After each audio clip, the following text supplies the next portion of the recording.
Yo, yan, good morning pa sa inyong lahat mga busing oh. Maliwanag na. Punta tayo ngayon sa bundok mga busing ah. Doon ako magpapapawis kasi para makapagpagupit na lang ako mamaya. Okay? Kita-kits na lang tayo doon, magpapandar muna ako ng motor ah. Maliwanag no. Okay lang yan.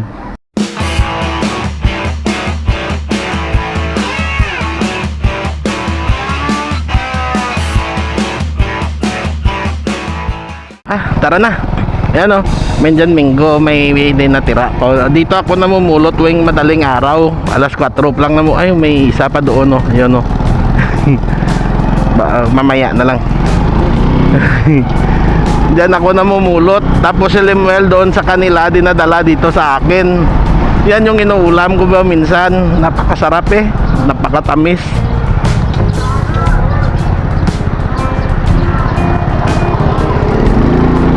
Pandisal, kamuda.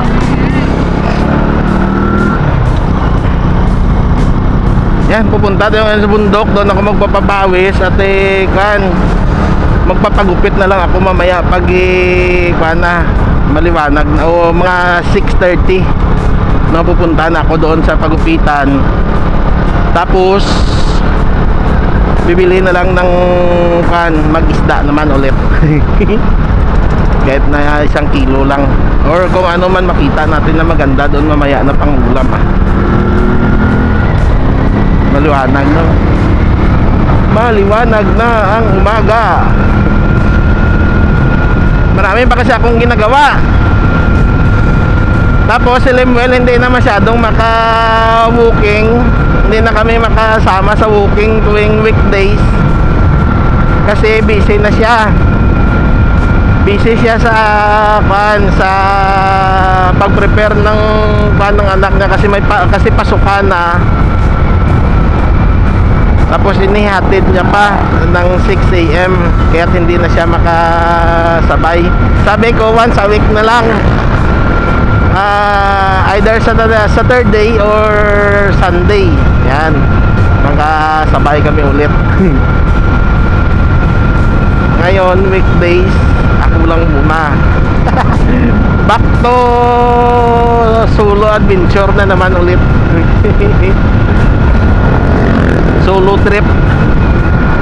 Sanay na tayo dyan. Sanay na tayo dyan sa solo trip. Wala pang mga gulay oh. Oh no. Bibili pala ako ng oil ng motor. Sandali, bibili muna ako mga busing ah. Sandali lang po ah. One eternity later. Tara na. Nakabili na ako. Para mamaya or bukas ma-change oil ko yung motor tapos maayos ko ulit yung tambutso. May kuan ako doon may epoxy na ulit ako doon. Natanggal kasi. Anihan na dito. Pakaanay lang ng palay nila.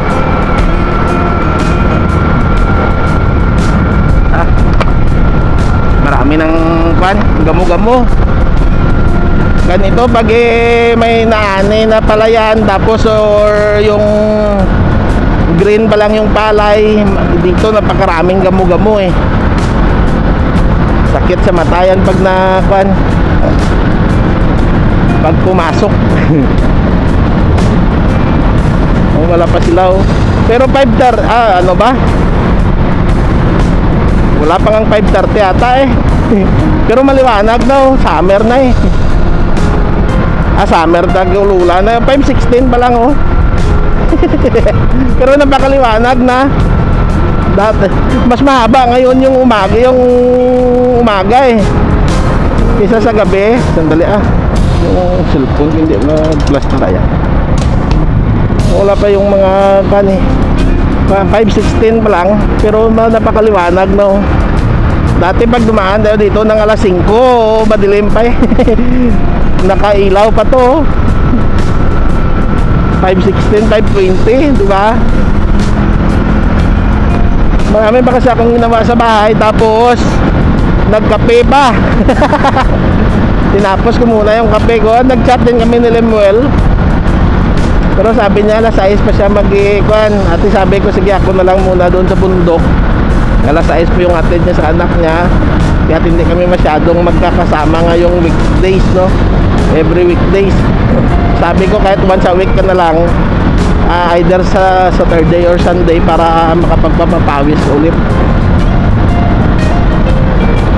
Si Taba sana yung niyayaya ako eh. Sila kuya, kaso pagod si kuya, hindi ko mapilit si kuya kasi pagod rin. Pero si Taba, pag si Taba naman, wala naman kaming sasakyan kung wala si kuya. Yung number 1 na balak na sanang balikan ay yung doon sa Balaring, sa sa Barutak Biho. Maganda naman talaga kasi doon eh. Tapos walang masyadong tao. Mayain kasi si Taba. Napakamahiyain.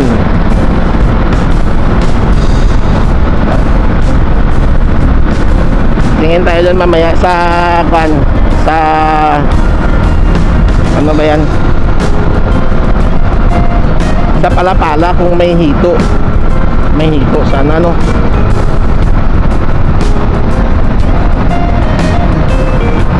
Bili ka ng magkano ba? 4-6. Hindi, wag na lang.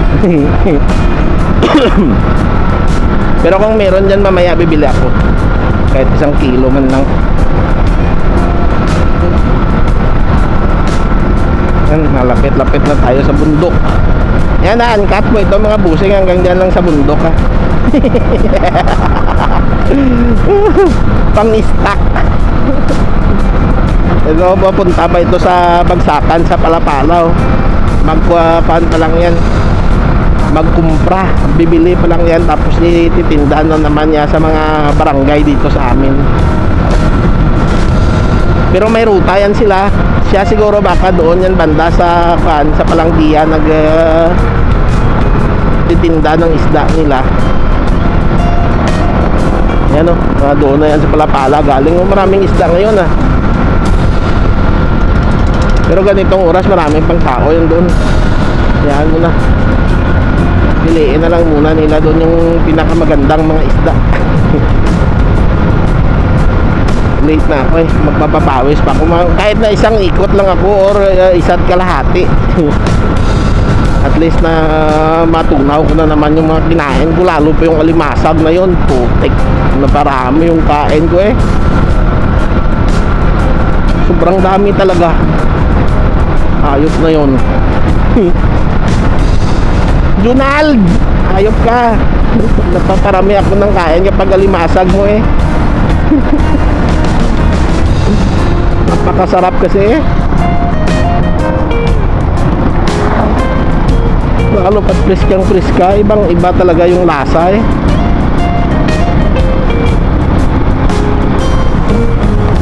Masukit natin na baboy dito.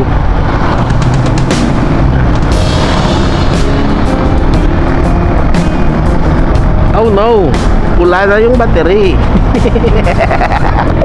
Kaya mo na yan, hindi yan maubos. Lapit na matapos oh. DPWH. Pero paano to sila ngayon? Maganda yun na yung galaw nila. Wala na tong paano yung mga kontraktor nila. Si Vince Dison ba naman yung kanila ngayon? Stricto na. Walang kurap. Patay kayo ngayon. Yan. Papasok na tayo sa bundok. There bingking si Yuy. Oh yeah. Let's G. Sama yung tunog ng tambutso ko no. Na kan kasi yung tinapal ko dyan eh. Eh sabi ng kaibigan ko ng kaklase ko, pag welding baka mas lalong mabutas ng malaki. Sabi ko yaan mo na muna eh, kuhan ko na lang. Mahirap kasi pag kuhan eh, may kuhan doon oh. Ibus. Suman. Itong oras wala pa tong mga estudyante dito sa paaralan. May high school, may elementary. Yung madadaanan natin dito. Kaya pagka ituro ko sa inyo, high school at elementary. Pero yung anak ni Lemuel doon sa kanya nag-aaral sa bayan mismo. Sa sinasabi ko parati na mga traffic na mga kapag oras na ng pasukan, napaka-traffic. Yan doon, yan sa unahan lang ng kanto ng ng bypass road nila. Hey, si Mother Nature. Nature lover. Yan na si bundok.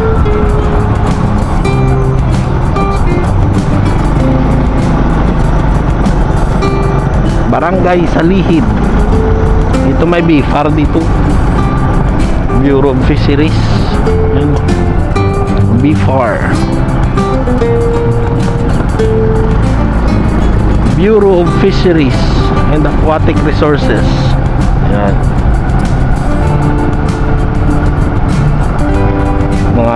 May mga proyekto silang isda ngayon, no? Tapos dito may paaralan. Yan. Elementary ata ayun din eh. Tapos dyan sa kabila, ay elementary din, nakala ko ay school elementary din pala. Yan, no? Puro elementary pala. Isa lang siguro yan, pero dalawang campus. Diyan masikip-sikip din yan dyan pag oras ng pasukan sa peak hour nila. Pero pag tanghali na yan, wala na yan dyan. Pero doon sa kabila, traffic talaga kasi mga tricycle dyan lang nagpa-parking eh. Tapos may marami pang dumadaan. Ouch, may napuwing na naman ako. Whee!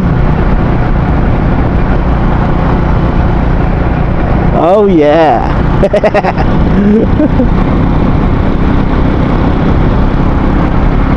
Ganda, no? Ang ganda ni inang kalikasan. Napakalinaw ng kalangitan eh. Ang nakaraan panay ulan. Pero kita nyo yung mabong yung mga kahoy at mga damo.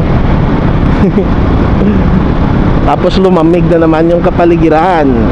Lalo na doon sa amin, ay naku, sarap matulog. Kanina ko hindi umingay yung mga aso sa kabilang bahay, ay nako, hindi pa ako magising. Kaso sobrang ingay, kaya hindi na ako nakatulog at sabi ko magpapapawis na lang ako at magpagupit mamaya. Hi, Mother Nature, good morning. Yan, hindi na ako pupunta doon sa unahan mga busing. Diretso na lang ako dito park para makapagpapapawis na. Kita-kits na lang tayo sa susunod na video mga busing ha. Gagawa na lang ako ng panibagong video. Okay? Good morning sa inyong lahat at hanggang dito na lang. Bye bye, love you all. Para makakanak ko. Simula na ako. Bye bye. Thank you sa pag-angkas sa akin. Bye bye.